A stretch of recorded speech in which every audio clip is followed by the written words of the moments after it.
Okay, today I decided I was going to do an instructional video on how to use a cassette. And the reason why I decided to post this is because we have a lot of the 80s fads coming in.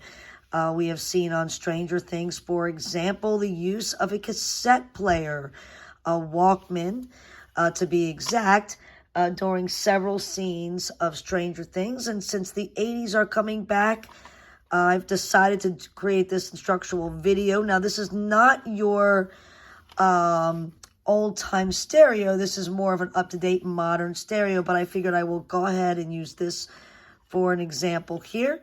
And unlike the technology today where we're just used to pushing buttons, it's quite different. So we're going to have this cassette here.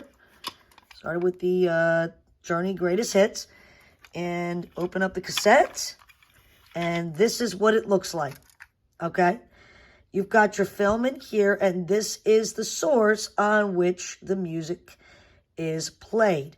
Now, these here, you have a window in which you can see the film in here, and that can determine whether you're in the beginning or towards the end of the side. Certain amount of songs on each side here. Right side and left side, which songs are on each side here.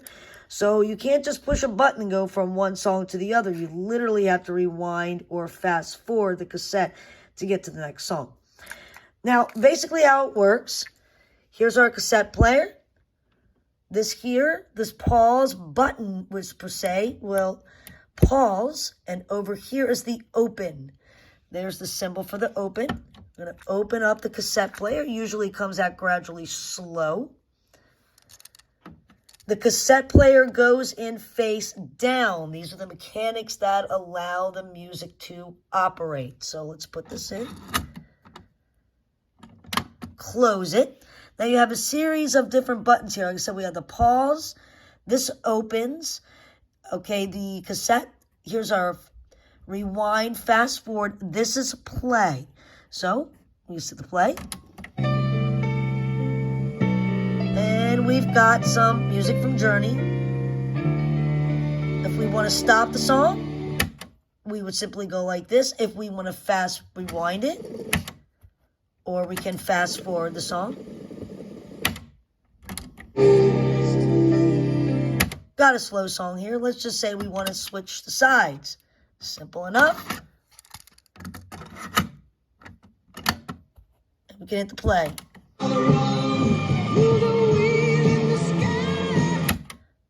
There we go. So that's pretty much how you use a cassette. This here is a record button. So if by chance you are recording a cassette to a cassette, you would simply hit the record button. However, in this case, we don't want to do that to the cassette. But just for the simple mechanics here to kind of give just a little brief, and I'll do this again. Here's our cassette. Insert it in. Close it. Here's our play. This is our stop. This is a pause button. There's our play. If we do play, hit the pause. That will generally just stop it. There's our rewind. There's our fast forward. Play. And this would be the record, which it will not go actually down to record. And the reason being is because it is sealed. See these two sections right here? This actually blocks the cassette from being recorded over. If you wanted to record over this cassette, you would simply put tape on these two slots and you can actually record over this cassette. So I hope this helped anybody out that wanted to actually use a cassette. They do still sell cassettes today. Stranger Things even sells their version of a cassette. So if you are interested in having something more back to the 80s, this will give you a good demonstration. One other thing that I left out, if you see these little prongs here, what we used to do at the 80s when the tape would actually pull itself out, we would use a pencil. This is a mechanical pencil, and you can use a regular pencil. We would turn these prongs to get the tape to slide back in. So I hope this was helpful, useful for anybody that is using a cassette. I'm going to try to do some more instructional videos in the future. Thanks for watching.